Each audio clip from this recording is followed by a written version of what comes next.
from the 1011 Now Alert Center. This is the Night Beat, sponsored by Pella Windows and Doors of Lincoln. Good evening and thank you for joining me. I'm Jessica Blum with your headlines for Monday, February 9th. First, more beef is heading from Argentina to the United States, the reaction from Nebraska farmers. Take a drive anywhere here in Nebraska, and it likely won't take long for you to start spotting cows. The cattle industry is one of the state's most vital resources, but in recent years, it became a challenging industry for farmers across the country and right here at home. Coming soon to America will be $800 million of Argentinian beef. An executive order signed by President Trump last week, striking that deal with the South American country as cattle inventory here in the United States is at its lowest point in 75 years.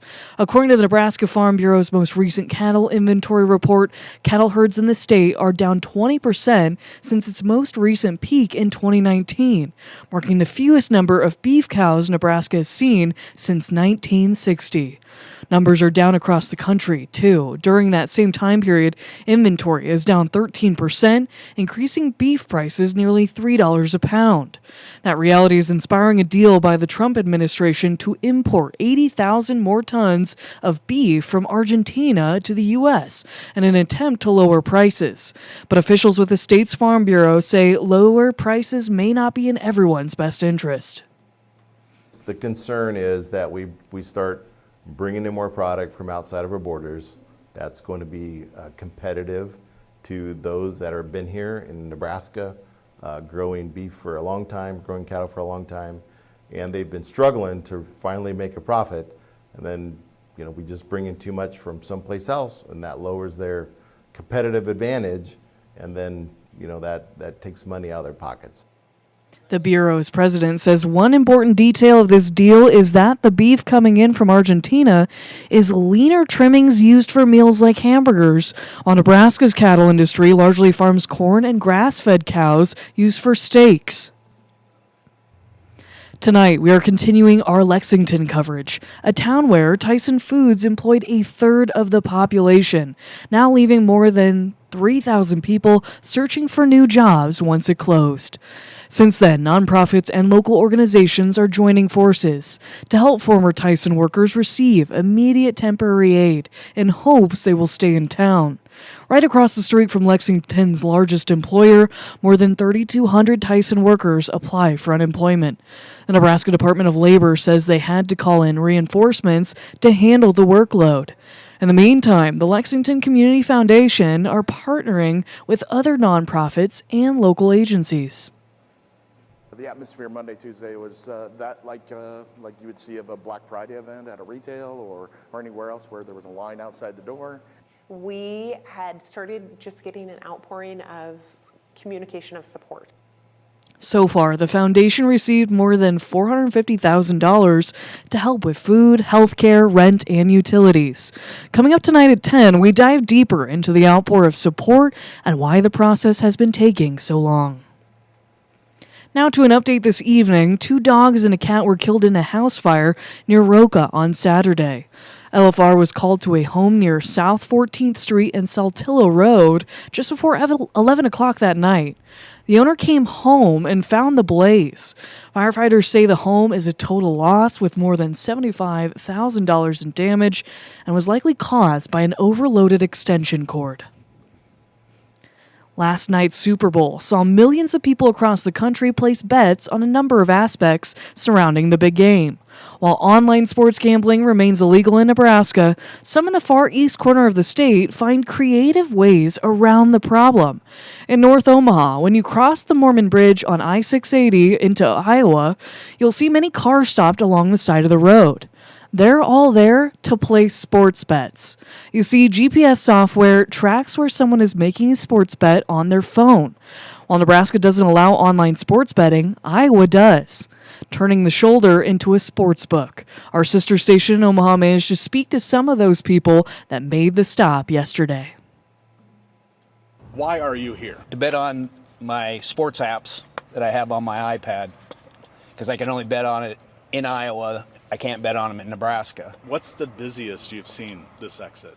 Oh, I've seen probably 40 cars here. This is a whole book on all the different things you can bet. According to GeoComply Solutions, a company that tracks and verifies the locations of phone bettors, they found more than 400,000 geolocation checks came from this exit during this last NFL season. In fact, 10% of all Nebraska border crossings during the season were tracked to that exit. A bill setting the framework around online sports betting is currently in the legislature. In Husker news, the Nebraska men's basketball team is rising once again in the AP Top 25 poll.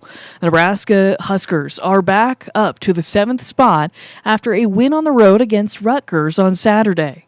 Nebraska is returning back home this week for one of the biggest games left on the schedule.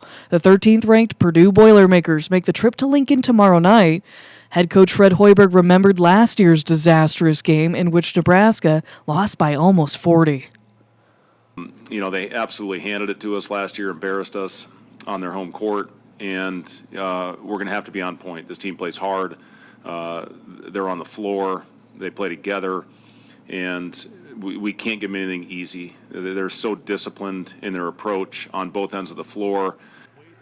Nebraska has lost its last 2 games against ranked opponents, those being Michigan and Illinois. Tip-off for Nebraska's game against Purdue is set for 6 p.m. You can watch that game, of course, on FS1. And how about this? Our very own Ken Siemek, former chief meteorologist here at 1011 for decades, is going to be honored by being inducted into the 2026 Nebraska Broadcasters Association Hall of Fame. He's one of a class of just 4 people. You'll remember Ken retired at the end of October and is the longest tenured employee at 1011. This is an extraordinary honor, and only a few people are selected each year, which makes this really exceptional. So a big congrats to Ken, who is probably out celebrating on the golf course today. The Platte River is open and free-flowing tonight after some pretty serious ice jams over the weekend. Here's video from this morning. As you can see, there are some pretty large blocks of ice on the riverbank. That ice caused some flooding in low-lying areas, mostly in the ditches along South Locust Street north of the interstate, which is now receding. Hall County Emergency Manager John Rosenlund says he went out this morning to make sure the ice jam wasn't getting out of control. This morning, went out and spent some time driving through areas that are most visible for ice jams. Also, we were checking with contacts and individuals we know that are familiar with and operate up and along the river bend. According to the National Weather Service, all the channels are open and free-flowing, though the flood watch over portions of the Platte, Elkhorn, and Loup rivers has been extended into Tuesday morning. Finally, tonight, and rounding out your night beat, is a check of the 7-day forecast. Temperatures are going to be knocked back about 25 degrees for tomorrow afternoon's high after setting a record at 76 degrees in the capital city today. That beat out an old record from the 1950s. Slow to warm to the mid-50s by Thursday. I think we'll still be in and around steady temperatures in the 50s almost through the upcoming weekend. The chance for moisture is very hard to come by through the end of this week. Even those 20% chances you see by Friday and Saturday may be on the hopeful side before we see warming early next week toward President's Day as well.